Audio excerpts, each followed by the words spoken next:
ಮಳೆಯ ಅವಾಂತರಕ್ಕೆ outer ring ರೋಡ್ನಲ್ಲಿ auto ಸಿಲುಕಿ ಪರದಾಟ ಅನುಭವಿಸಿತು. ಜಲಾವೃತವಾದಂತಹ ಔಟರ್ ರಿಂಗ್ ರೋಡ್ ರಸ್ತೆಯಲ್ಲಿ ಆಟೋ ಏಕಾಏಕಿ ಸಿಕ್ಕಾಕೊಂಡಿತ್ತು.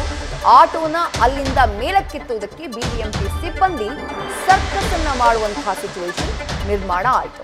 ಔಟರ್ ರಿಂಗ್ ರೋಡ್ನಲ್ಲೂ ಕೂಡ ಭಾರೀ ಮಳೆಯ ಪರಿಣಾಮ ರಸ್ತೆ ಜಲಾವೃತವಾಗಿತ್ತು. ಈ ಸಂದರ್ಭದಲ್ಲಿ ಆಟೋವನ್ನು ಸಿಕ್ಕಾಕೊಂಡ್ಬಿಟ್ಟಿದೆ. ಆನಂತರ ಬಿಬಿಎಂಪಿ ಅಧಿಕಾರಿಗಳು ಹರಸಾಹಸ ಪಟ್ಟು ಆಟೋನ ಮೇಲಕ್ಕೆ ಎತ್ತಿದ್ದಾರೆ.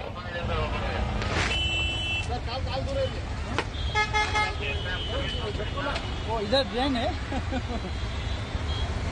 पूरा ತೆಗಿರಿ पूरा ಅದು ಇನ್ನೊಂದು ಸ್ವಲ್ಪ ಇರುತ್ತೆ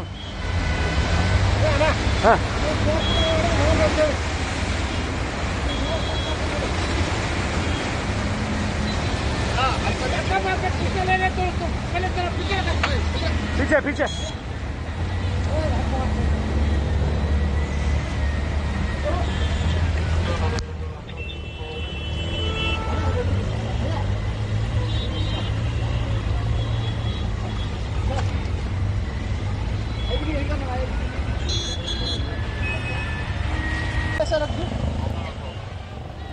ಔಟರ್ ರಿಂಗ್ ರೋಡ್ನ ದೃಶ್ಯಗಳನ್ನ ಗಮನಿಸ್ತಾ ಇದ್ದೀರಿ ನೀವು. ರಸ್ತೆನಲ್ಲಿ ಬರ್ತಾ ಇದ್ದಂತಹ ಆಟೋ ಏಕಾಏಕಿ ಗುಂಡಿಯೊಂದರಲ್ಲಿ ತಗಲಾಕೊಂಡ್ಬಿಡ್ತು. ಜಲಾವೃತವಾಗಿದೆ ರಸ್ತೆ, ಸಂಪೂರ್ಣವಾಗಿ ಕೆರೆ ರೀತಿ ಇದೆ. ಎಲ್ ಗುಂಡಿ ಇದೆ, ಎಲ್ ರಸ್ತೆ ಇದೆ, ಇದನ್ನ ಫೈಂಡ್ ಔಟ್ ಮಾಡೋದಕ್ಕೆ ಸಾಧ್ಯ ಇಲ್ಲ ಅನ್ನುವಷ್ಟು ರಸ್ತೆಯಲ್ಲಿ ನೀರು ತುಂಬಿಕೊಂಡ್ಬಿಟ್ಟಿದೆ. ಆ ನಂತರದಲ್ಲಿ ಬಿಬಿಎಂಪಿ ಸಿಬ್ಬಂದಿ ಸ್ಥಳಕ್ಕೆ ಬರ್ತಾರೆ. ಸಿಕ್ಕಾಕೊಂಡಿದ್ದಂತಹ ಆಟೋನ ಮೇಲಕ್ಕೆತ್ತುವಲ್ಲಿ ಆಟೋ ಚಾಲಕನಿಗೆ ಸಹಾಯವನ್ನ ಮಾಡಿದ್ದಾರೆ. ಬೆಂಗಳೂರಿನಾದ್ಯಂತ ಭಾರಿ ಪ್ರಮಾಣದಲ್ಲಿ ಸುರಿದಂತಹ ಮಳೆ ಒಂದೆಡೀ ರಾತ್ರಿ ಹಲವು ಏರಿಯಾದ ಜನರಿಗೆ ಜಾಗರಣೆಯನ್ನ ಮಾಡೋ ಹಾಗೆ ಮಾಡಿದ್ರೆ ಮತ್ತು ಕೆಲವೆಡೆ ಇವತ್ತು ಬೆಳಗ್ಗೆ ರಸ್ತೆಗಿಳಿದವರಿಗೆ ಆಘಾತವನ್ನ ಕೊಟ್ಬಿಟ್ಟಿದೆ. ಯಾಕಂದ್ರೆ ರಾತ್ರಿ ಸುರಿದಂತಹ ಮಳೆ ಬೆಳಗ್ಗೆ ಆದರೂ ಕೂಡ ರಸ್ತೆಯಿಂದ ನೀರು ಖಾಲಿಯಾಗಿಲ್ಲ, ನೀರು ಕಡಿಮೆಯಾಗಿಲ್ಲ. ಹಲವೆಡೆ ರಸ್ತೆಗಳು ಕೆರೆ ರೀತಿ ಭಾಸ ಆಗ್ತಾ ಇವೆ.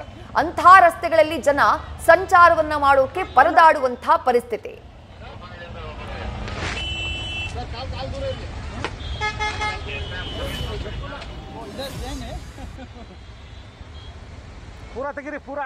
ಮಳೆ ಅವಾಂತರದ ಒಂದೊಂದು ದೃಶ್ಯಗಳನ್ನ ಕೂಡ ನೀವು ಗಮನಿಸ್ತಾ ಇದ್ದೀರಿ. ಮನೆ ಒಳಭಾಗಕ್ಕೆ ನೀರು ನುಗ್ಗಿ ಆಗಿರುವಂತಹ ಅವಾಂತರಗಳನ್ನ ನೋಡ್ತಾ ಇದ್ದೀರಿ. ವಿಪರ್ಯಾಸ ಅಲ್ವಾ ಇದು? ಕೇಂದ್ರಕ್ಕೆ ಪ್ರತಿ ವರ್ಷ 4 ಲಕ್ಷ ಕೋಟಿಯಷ್ಟು ದುಡಿದು ಕಳುಹಿಸುವಂತಹ ಸಾಮರ್ಥ್ಯ ಇರುವಂತಹ ನಗರ ಅಂದ್ರೆ ಅದು ಬೆಂಗಳೂರು ಮಹಾನಗರ. ಆದ್ರೆ ಅಂತಹ ಬೆಂಗಳೂರು ಮಹಾನಗರದ ದುಸ್ಥಿತಿ ಒಂದು ಮಳೆ ಬಂದ್ರೆ ಸಾಕು ಗೊತ್ತಾಗೋಗ್ಬಿಡುತ್ತೆ.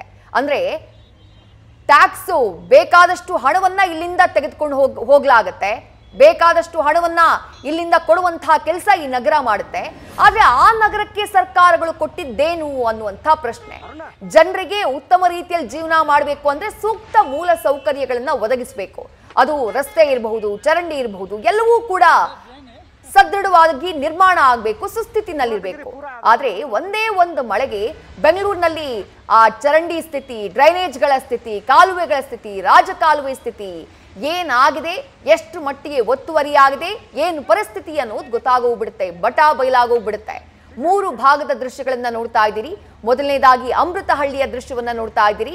ಮನೆಗಳಿಗೆ ನೀರು ನುಗ್ಗಿದೆ. ಆ ಪ್ರದೇಶದಲ್ಲಿ ಮನೆಯೊಳಗಿರುವಂತಹ ವಸ್ತುಗಳೆಲ್ಲ ಹಾನಿಗೀಡಾಗಿದ್ದಾವೆ. ಪ್ರತಿ ವರ್ಷ ಇದೇ ಪರಿಸ್ಥಿತಿ ಅಂತ ಹೇಳಿ ಅಲ್ಲಿನ ನಿವಾಸಿಗಳು ಬೇಸರವನ್ನ ವ್ಯಕ್ತಪಡಿಸ್ತಾ ಇದ್ರು. ಆಲ್ರೆಡಿ ಈ ಭಾಗದಲ್ಲಿ ಡ್ರೈನೇಜ್ ನಿರ್ಮಿಸೋದಕ್ಕೆ ಬಿಬಿಎಂಪಿಯಿಂದ ಹಣ ಸ್ಯಾಂಕ್ಷನ್ ಆಗಿದೆ. ಬಟ್ ಅವ್ರು ಮಾಡ್ಲಿ ಅಂತ ಇವ್ರು ಮಾಡ್ಲಿ ಅಂತ ಅವರು ಈ ಕಚ್ಚಾಟದಲ್ಲಿ ಡ್ರೈನೇಜ್ ನಿರ್ಮಾಣ ಆಗಲಿಲ್ಲ. ಅದರ ಪರಿಣಾಮ ಈ ವರ್ಷ ಕೂಡ ನಾವು ಸುಮ್ಮನೆ ಲಕ್ಷಾಂತರ ರೂಪಾಯಿ ಹಾನಿಗೀಡಾದಂತಹ ವಸ್ತುಗಳನ್ನ ಸರಿಪಡಿಸುವುದಕ್ಕೆ ಖರ್ಚು ಮಾಡಬೇಕು ಅಂತ ಹೇಳಿ ಆ ಭಾಗದ ಜನ ಆಕ್ರೋಶವನ್ನ ವ್ಯಕ್ತಪಡಿಸ್ತಾ ಇದ್ರು. ಮತ್ತೊಂದ್ ಕಡೆ ಔಟರ್ ರಿಂಗ್ ರೋಡ್ ನ ದೃಶ್ಯವನ್ನ ನೋಡ್ತಾ ಇದ್ದೀರಿ.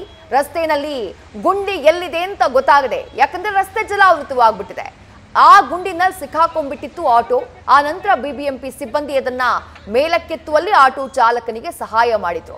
ಮತ್ತೊಂದ್ ಕಡೆ ಪುಲಕೇಶಿ ನಗರದ NC ಕಾಲೋನಿ, ಪ್ರತಿ ಬಾರಿ ಮಳೆ ಬಂದಂತಹ ಸಂದರ್ಭದಲ್ಲೂ ತಗ್ಗು ಪ್ರದೇಶದಲ್ಲಿರುವಂತಹ NC ಕಾಲೋನಿ ಸಂಪೂರ್ಣವಾಗಿ ಜಲಾವೃತವಾಗ್ಬಿಡುತ್ತೆ. ಕೊಚ್ಚೆ ನೀರು, ಆ ಚರಂಡಿ ನೀರು ಮನೆ ಒಳಗೆ ನುಗ್ಗು ಬಿಡುತ್ತೆ.